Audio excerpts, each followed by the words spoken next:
The opening of his latest gym at the Waterfront is another landmark for this intrepid 66-year-old British entrepreneur who does not understand the word impossible.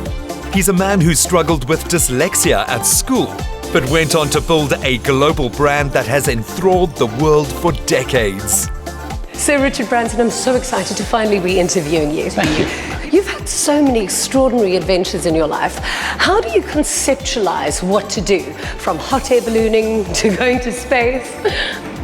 In the very early days, Virgin was an unknown brand. We took on British Airways that had 300 planes. We had one plane, and we needed to come up with fun ways of putting Virgin on the map. So, why not try to break the transatlantic boat record, or be the first to cross the Atlantic in a balloon, or try to go around the world. And they were big, bold, mad adventures. Nearly killed myself a number of times, but they were also great fun.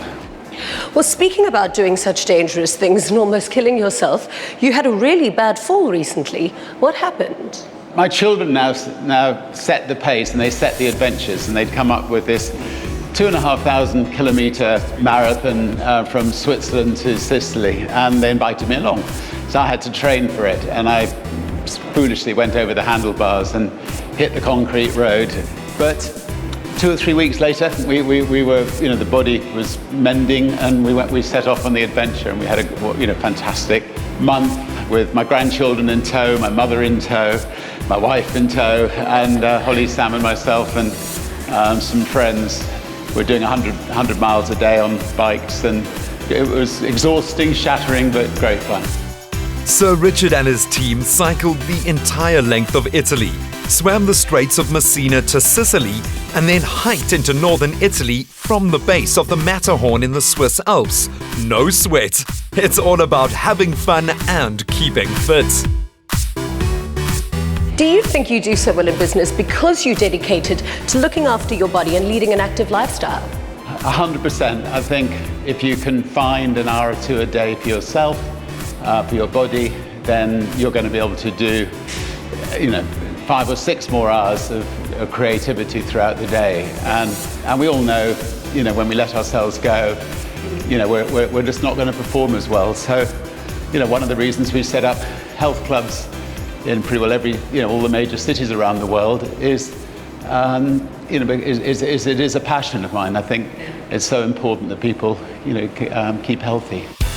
When he claims this latest Cape Town health club is the best in the world, he means it. Highlights include a suspension yoga studio, a 5-star green rating, a world of luxury change rooms they call relexification, and a suite of medical specialists on site.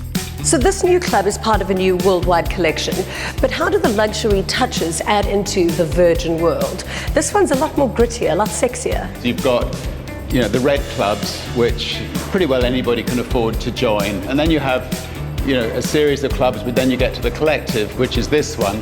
It's a funky, fun place for people to go, for people who can afford to come. They don't just have to work out, they can work here. There's fantastic food, wonderful people.